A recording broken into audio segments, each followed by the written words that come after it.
Hey guys, what's up? It's me Nila. Welcome to my new vlog. So म फेरि पनि आइसकेछु हजुरको सामु अर्को नयाँ vlog लिएर। ठोके मेरो डाँट। अनि हामी चाहिँ कति दिन भयो थियो के तल माइतीतिर थियो। सन्चो पनि थिएन अनि सनीको एक्जाम पनि थियो त्यस कारणले गर्दाखेरि चाहिँ हामी तलतिर बसेको थियो। अनि फाइनली आज चाहिँ हामी घरतिर आएको छौँ। सो त्यही भएर चाहिँ अब यसो घुम्दिन जाउँ न त घर बस्दा बस्दा एकदम गर्मी पनि बढेको छ हैन आजभोलि। अनि यसो शीतल खाइदिउँ भनेर चाहिँ जाउँ भने सनीले अनि हामी चाहिँ स्कुटी चलाएर जान थालेको अनि सनीले चाहिँ स्कुटी चलाउने रे। सो हेरौँ है लेट्स सी सनीले कसरी स्कुटी चलाउँछ कस्तो चलाउँछ। ल अब हामी चाहिँ घुम्न जाउँ सर पारेर। सनी रेडी? लु ल बच्चा भएर। सो गाइज ल म चाहिँ अब सनीले स्कुटी स्टार्ट गरेको देखाउँदैछु है हजुरलाई।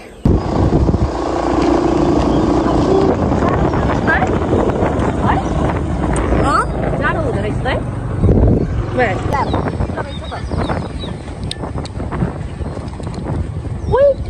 भाइ कहाँ रहेछ त्यहाँ त कहिलेबाट आएर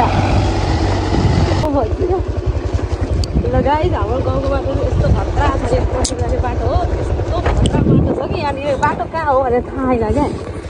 यहाँ घसस भएर लड्न पनि सक्ने अवस्था छ होइन। अनि मैले चाहिँ अघि नै सनीलाई स्टार्ट गर तिमी म भिडियो गर्छु भनेको सनी त मानेन क्या लजायो। सो त्यही भएर चाहिँ मैले नि स्कुटी चलाएर हालेर आएको छु। खै सनी मलाई देखाएर आऊ आउँदैन कस्तो खालको केटा हो यो त।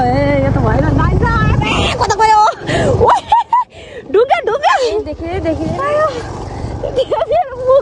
मुख देख्दैन खाताबाट।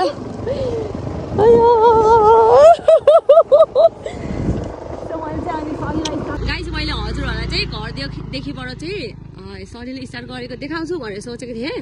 अनि सनीले मानेन क्या ऊ अलि पास भएको छैन नि त त्यही कारणले गर्दा उसले पढ्दैन कि मामु भनेर लजायो। अनि त्यही भएर चाहिँ मैले देखाउनु पाइनँ। सो मैले चाहिँ फाइनली अहिले चौरमा ल्याइदिइसकेको छु हाम्रो यो क्रसर छेउको चौरमा। अनि उसले चाहिँ यसरी चलाउँदैछ क्रसरको छेउको चौरमा चाहिँ उसले फेलेले कुदाउँछ क्या। किनभने त्यहाँनिर बाटो राम्रो छैन नि त हाम्रो घरको अगाडि चाहिँ राम्रो छ त्यहाँबाट आउने बाटोहरू राम्रो छैन। यस्तो खतरा छ क्या यहाँ यो बाटोबाट हामी आउनुपर्छ। अनि त्यहाँनिर चाहिँ बाटोहरू एकदम अफ रोड छ।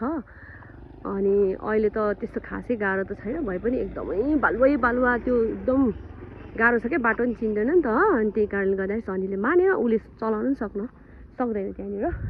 सो अहिले चाहिँ सनीले मजाले चलाइरहेको छ स्कुटी। अनि चौरमा भयो भने त मजाले चलाउन सक्छ नि त किनभने अब एरिया पनि ठुलो हुन्छ राउन्ड पनि लिन सकिन्छ नि। अनि सो त्यही भएर चाहिँ उसले यहाँनिर चाहिँ मजाले चलाइदिन्छ क्या। सनी आइज हाई गर सक्छ हाई हाई पनि गर्दो रहेछ हौ केटोले। डर लाग्यो माइ लर्ड। सो यो गाउँ चाहिँ हामी बस्ने गाउँ हो। अनि यस्तो छ चारैतिर डाँडा छ।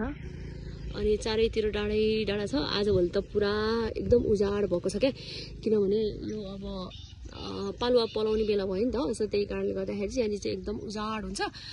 अनि सबै यो डढेलो लागेको छ क्या अहिले। डढेलो लागेको कारणले गर्दा तुवालो लागिरहेको छ तुवालो भइरहेको छ आइरहेको छ है। अनि त्यो तुवालो धुवाले गर्दा चाहिँ कस्तो आँखाहरू पोल्ने के त्यहाँनिर चाहिँ डढेलो लागेको क्या तपाईँले हेर्नु सक्नुहुन्छ देख्नुहुन्छ कि हुन्न। त्यहाँनिर चाहिँ यहाँनिर चाहिँ डढेलो लागिरहेको छ त्यहाँनिर चाहिँ। अनि यस्तो डढेलो लाउने मान्छेहरूलाई त के गर्ने होला है के भनौँ भने पनि के भनौँ है अलिकति अब दिमागै नभएको कि सेन्सै नभएको कि। अनि गाउँघरतिर चाहिँ मान्छेले के भन्छ भने यस्तो तुवालो लाग्यो भने चाहिँ नयाँ बोट बिरुवा चाहिँ राम्रो पलाउँछ होइन। अनि अर्को नयाँ राम्रो पलाउँछ भने चाहिँ यस्तरी डढेलो लाउने गर्छन्। तर त्यो चाहिँ वास्तवमा त्यो राम्रो कुरा पनि होइन होइन। के भयो बच्चा हात दुख्यो क्या गाह्रो भयो मजा आयो खुट्टा देखा त उल्लास लागिरहेको छ उसलाई। खुट्टा त पुरै त्यहाँबाट आउँदाखेरि त्यस्तो फोहोर भयो थियो क्या है। अनि आफ्नो खुट्टा कस्तो के अरे यस्तो गर्नु पर्यो क्या। अनि देखाउँदै यहाँनिर दामी देख्दो रहेछ यसरी पनि कस्तो दामी पछाडि ल। हाम्रो गाउँतिर चाहिँ यस्तो देख्छ क्या भ्यूहरू। अनि रात परिसक्यो अब त रात परिसके पछाडि त कस्तो अँध्यारो देख्ने अनि भ्यूहरू पनि राम्रो नदेख्ने तर राम्रो त के हुँदो र ढुङ्गा र माटो झाडीहरू त हो अनि खोलाको अवस्था चाहिँ यस्तो छ है गाइस खोला छैन सुकेको छ अहिले चाहिँ खोला छैन शनिहरू त नुहाउनु गयो भने त उतै जाने होला अब त लेउ लागिरहेछ यहाँ त सो खोला चाहिँ राम्रो छैन खोलाको अवस्था खतम गई गुज्रेको भइरहने चाहिँ यहाँनिर खोला भोलिपछि बर्खामा फेरि यति खतरा खोला आउँछ यहाँनिर मान्छे नै बगाइदिने खोला आउँछ क्या अहिले चाहिँ सानो छ क्या खोला है तिमीहरू कस्तो खतरा नआउँछ यहाँनिर है पुरै जम्पिङ हान्दाखेरि त झम झम हुने गरेर हान्छ क्या ऊ त्यहाँ तल गहिरो हुन्छ नि त नि त्यहाँ उसले खन्छ होइन त बकेटले के अरे डोजर एस्काभेटरले भन न डोजर अनि हामी चाहिँ कहाँ माथि चढेको छ हौ ढुङ्गाको माथि छ शनि कति ल्याङ गरेको पखान यार एकछिन म छ न यहाँ एकछिन के म भिडियो गर्छु नि त भिडियो गर्दैछु नि त एकछिन पख नि त अनुहार कस्तो देखिरहेको क्या अनि गाई चाहिँ म चाहिँ के भन्दै थिएँ भने यसरी जङ्गलमा आगो लगाउनु भनेको त राम्रो होइन है जङ्गलमा आगो लागि गर्नु आगो लगाउनु डडेल लगाउनु भनेको राम्रो कुरा नि होइन किनभने यसरी आगो लगाउँदाखेरि त कति जीव जनावरहरू जीव जन्तुहरू मर्छ अनि उनीहरूको वासस्थानहरू पनि सबै जड्छ नष्ट हुन्छ होइन चराचुरुङ्गीहरू चाहिँ आफ्नो घरविहीन हुन्छ अनि राम्रो काम चाहिँ होइन है यस्तो डडेल लगाउनु भनेको चाहिँ मान्छेहरू चाहिँ किन अहिले पनि एकदम के भन्नु क्या अब थाहा भएर पनि किन अबुझ बन्छ क्या अनि अब पहिलाको भनाइअनुसार चाहिँ यसरी चाहिँ डडेलो लगाउँदा जङ्गलमा राम्रो नयाँ बोट बिरुवा पालुवाहरू पलाउँछ अरे बोट बिरुवा भन्दा पालुवाहरू पलाउँछ अरे भन्ने गर्थ्यो क्या अनि अब त्यो लोभले चाहिँ मान्छेहरूले चाहिँ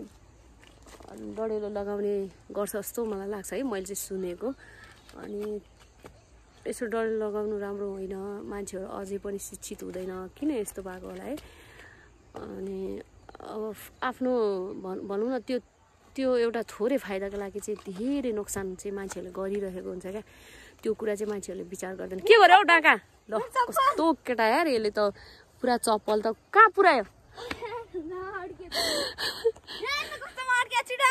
खोइ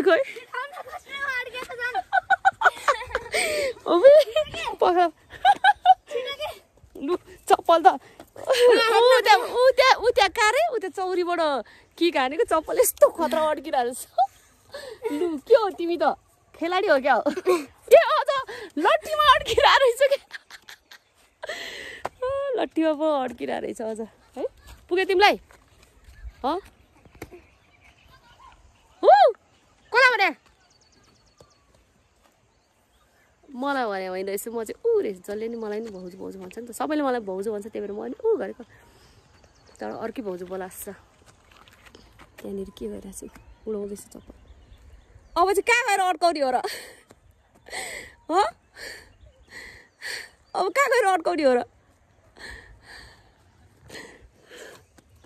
लु के गरेको लु हान त लु तिमीले अब त्यहाँबाट तिमीले छ नि त्यो यहाँनिर पुऱ्याइदियो भने ल त्यहाँबाट तिमीले छ नि ल यहाँनिर पुऱ्याइदियो भने तिमीलाई प्राइज ल यहाँनिर यो झाडीमा अड्काउनु पर्यो ल यहाँ अड्काउनु पर्यो त्यहाँबाट ल सकेर सनी फ्लप खायो ल त्यो ढुङ्गाले छ नि कहाँ लाउने निशाना थाहा छ ल यसमा निशाना लगाऊ ल तिमीलाई प्राइज ल जे भने त्यही ल हेरौँ हाई भयो जान सकेन ल छिटो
फेर्नु चाहन्छु म ओर्लिम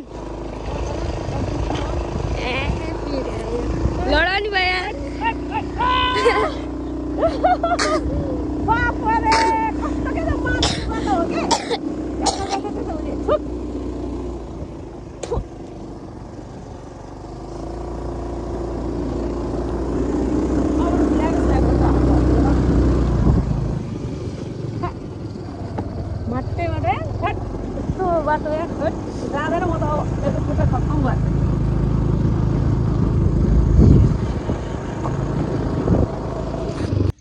फाइनली हामी चाहिँ घर आइसकेको छ गाइज होइन अनि खुट्टा चाहिँ यस्तो हालत छ त्यहाँनिर चाहिँ एकदम माटो यस्तो खतरा के बुलबुल भएको अनि बाटो चाहिँ कता हो भनेर थाहै नहुने के आमा बल्ल बल्ल लिएर आयो कति पछि चलाएको स्कुटी अनि त्यो कस्तो के अब अनि सन्चन छैन नि त अनि त्यही भएर चाहिँ चलाउन नि गाह्रो भयो जस्तो भयो तै पनि ल्याइदिएँ तर खुट्टा चाहिँ यस्तो भयो सो अब चाहिँ सो गाइज हजुरहरूले चाहिँ मेरो खुट्टाको हालत देख्नु भइसकेको छ होइन अब खुट्टालाई चाहिँ धोइ पखाल गर्नुपर्ने हुन्छ भित्र जानुपर्ने छ रुममा अनि खाना चाहिँ मैले अघि नै रेडी गरेर बनाएर गइसकेको थिएँ अनि भोलि अब शनिको लास्ट इक्जाम कम्प्युटरको इक्जाम छ अनि यसलाई अलिअलि रिड गराउनु पर्ने हुन्छ लेट पनि भइसकेको छ होइन सो अर्को नयाँ फेरि भ्लगमा भेटौँला अहिलेलाई चाहिँ bye bye see you soon again guys.